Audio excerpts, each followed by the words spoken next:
Welcome back. आज के video में हम लोग देखेंगे प्रायोरिटी शेड्यूलिंग क्या होता है। तो अभी तक हम लोगों ने दो देख लिया है, फर्स्ट कम फर्स्ट सर्व। उसके अलावा हम लोगों ने शॉर्टेज जॉब देख लिया है। ठीक है, तो आज के वीडियो में प्रायोरिटी शेड्यूलिंग देखेंगे। प्रायोरिटी शेड्यूलिंग बेसिकली ये होता है कि जब भी हमारे पास प्रोसेसेस आएंगे तो साथ में एक और कॉलम होगा जिसमें प्रायोरिटी लिखा होगा, और ये प्रायोरिटी के बेसिस पे ही दिया जाएगा। जिसकी वैल्यू जितनी कम उसकी प्रायोरिटी उतनी ज़्यादा है, यानी कि 1 की प्रायोरिटी ज़्यादा है 2 से, 2 की प्रायोरिटी 3 से ज़्यादा है। तो जब भी कोई एल्गोरिदम होगा या मतलब कोई भी शेड्यूलिंग चीज़ें होंगी तो उसमें साथ में प्रायोरिटी भी लिखा होगा। हर एक प्रोसेस की एक प्रायोरिटी लेवल के साथ होगा, और जिसकी प्रायोरिटी सबसे कम होगी वो सबसे पहले जाएगा। तो आपको समझ में आ गया होगा, रेडी क्यू में ढेर सारे प्रोसेस होंगे, जिसकी प्रायोरिटी सबसे कम सबसे पहले वो जाएगा। और जो ये प्रायोरिटी एल्गोरिदम है, प्रायोरिटी एल्गोरिदम शेड्यूलिंग एल्गोरिदम है, इसमें भी दो तरीके के होते हैं, pre-emptive okay and non pre-emptive. Non pre-emptive का मतलब क्या हुआ कि जैसे ही कोई एल्गोरिदम अंदर गया तो जब तक कंप्लीट होकर नहीं आ जाता वो पूरा एल्गोरिदम काम करेगा। प्रीएम्प्टिव का मतलब ये होता है कि एक बार एक प्रोसेस अंदर चला गया, अगर उससे कम उससे हाई प्रायोरिटी का कोई प्रोसेस आ गया है तो वो प्रोसेस वहाँ से निकलेगा रन क्यू से, और ये वाला प्रोसेस उसमें चला जाएगा। तो इसी एग्जांपल से समझते हैं, आपको बहुत सही तरीके से समझ में आ जाएगा। तो मैंने यहाँ पर दो एग्जांपल लिए हैं। ये देखिए, एक प्रोसेस है, यहाँ पर एक प्रोसेस आईडी है, ठीक है, प्रायोरिटी है, अराइवल टाइम है और ब्रश टाइम है। तो इसी से हम लोग देखेंगे कि ये क्वेश्चन सॉल्व कैसे होगा।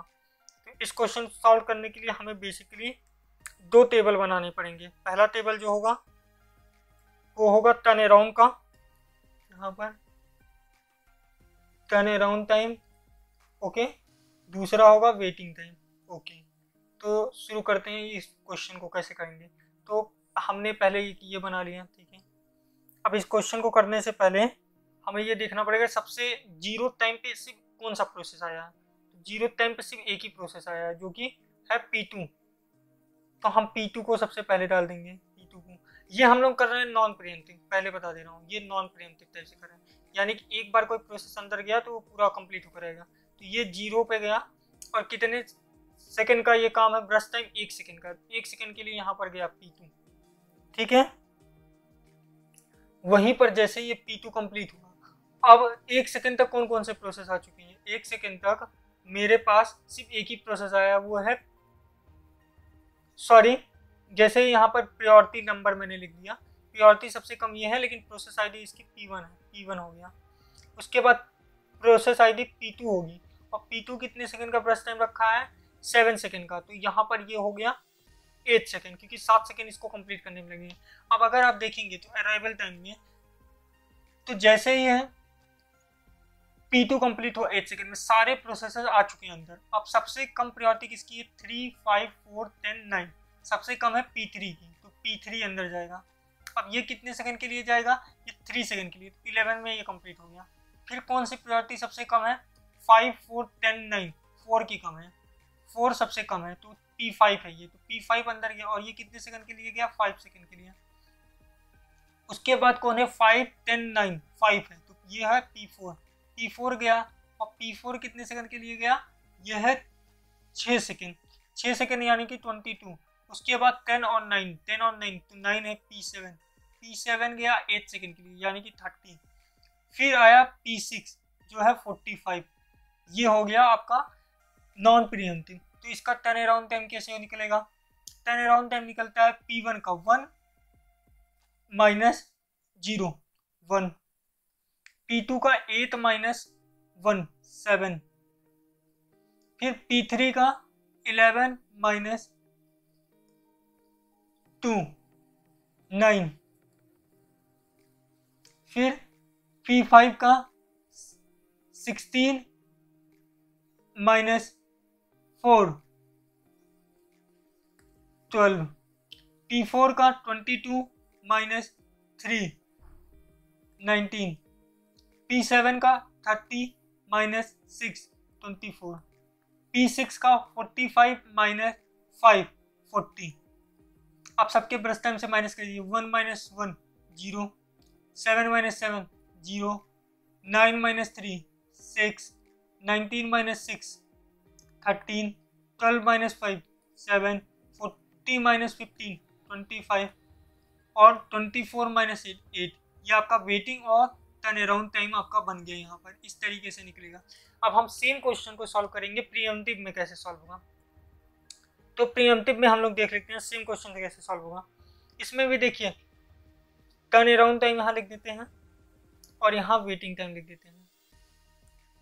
तो सबसे पहले कौन सा जाएगा, जीरो टाइम पे तो एक ही प्रोसेस आया है सिर्फ P1, तो यहाँ पर जाएगा P1 0 से 1 सेकेंड के लिए। फिर P2 जाएगा क्योंकि 1 सेकेंड पे सिर्फ P2 ही आया है P2। लेकिन ये क्या पूरी टाइम तक जाएगा, नहीं, क्योंकि सेकेंड पे थर्ड प्रोसेस आ जाएगा जिसकी प्रायोरिटी इससे कम है, तो सिर्फ ये 1 सेकेंड के लिए जाएगा। और ये 7 सेकेंड का था, 1 सेकेंड हो गया तो 6 सेकेंड बचा है। P1 टोटली कंप्लीट हो गया है। अब क्या होगा, 3 से छोटा देखिए कोई प्रोसेस ही नहीं है, ठीक है, प्रायोरिटी नंबर 3 से छोटा कोई प्रोसेस नहीं है, तो P3 पूरा कंप्लीट करके आएगा। और ये कितने सेकंड का है, 3 सेकंड का, तो ये कंप्लीट करके आएगा 5 सेकंड पे, और ये P3 भी कंप्लीट हो गया। अब देखिए अब कौन सा प्रोसेस सबसे कम है, ये कम है प्रोसेस नंबर 5 यानी कि प्रायोरिटी 4 ये है, तो यहाँ पर प्रोसेस नंबर 5 होगा और ये है 5 सेकंड का, तो यहाँ पर 10 हो गया और प्रोसेस 5 भी कंप्लीट हो गया, यानी 1 कंप्लीट, 3 कंप्लीट, 5 कंप्लीट। अब देखिए अब प्रायोरिटी नंबर 5 जो है वो सबसे छोटा है, यानी कि प्रोसेस नंबर 4 का, प्रोसेस नंबर 4 ये कितने सेकंड का है, 6 सेकंड का, तो ये पूरा कंप्लीट करके आएगा। अब देखिए सबसे छोटा प्रायोरिटी किसका है, प्रोसेस 2 का है, प्रोसेस 2 यहाँ पर 7 सेकंड लिखा है लेकिन 1 सेकंड कंप्लीट हुआ है, तो 6 सेकंड बचे, तो यहाँ हो गया 22। अब देखिए प्रोसेस नंबर 7 आएगा जो 8 सेकंड का, तो 30, और प्रोसेस नंबर 6 45, ये पूरा कंप्लीट हो गया। अब यहाँ पर देखते हैं P1 का टर्न अराउंड टाइम 1, P2 का क्या होगा, 1 से 2 है यहाँ पर, लेकिन यहाँ पर कंप्लीट नहीं, ये हुआ 22 पे यहाँ पर निकला है, 22 माइनस 1 21, ये देखिए 22 माइनस 1 हो गया। अब 3 का क्या है, 3 कहाँ पर कंप्लीट हुआ, 5 पर आया, 2 पे था, तो ये 3 सेकंड का हो गया। उसके अलावा 5 यहाँ पर कंप्लीट हो गया, यहाँ पर है 10 minus 4 6, P4 16 minus 3 13, P7 30 minus 6 24, 45 minus 5 40।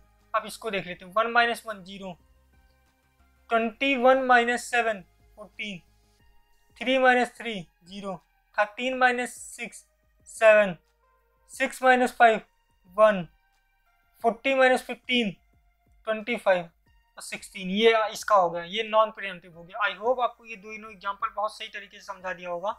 Priority basically ये होता है कि जब कोई एल्गोरिथम आएगा तो किस बेसिस पे जाएगा, जिसकी प्रायोरिटी सबसे कम वो एल्गोरिथम सबसे पहले जाएगा, बस यही एक काम होता है इसका करने का, कि प्रायोरिटी नंबर से आप पता कर लीजिए, जैसे यहाँ पर 1 हाईएस्ट है, सेकेंड थर्ड उससे लोवेस्ट है। और इसमें 2 तरीके के होते हैं, pre-emptive non pre-emptive. Non pre-emptive basically क्या होता है कि एक बार कोई प्रोसेस चला गया अंदर तो वो जब तक पूरा कंप्लीट नहीं हो जाता बाहर नहीं आएगा। लेकिन नॉन प्रीएम्प्टिव में क्या होता है कि अगर उससे हायर प्रायोरिटी का कोई प्रोसेस आ गया तो वो प्रोसेस वहां से निकलेगा रनिंग स्टेज से टर्मिनेट होकर, फिर दूसरा उससे कम उससे हाई प्रायोरिटी का प्रोसेस जाएगा और इस तरीके से काम होगा। आई होप आपको समझ में होगा। मिलेंगे नेक्स्ट वीडियो में।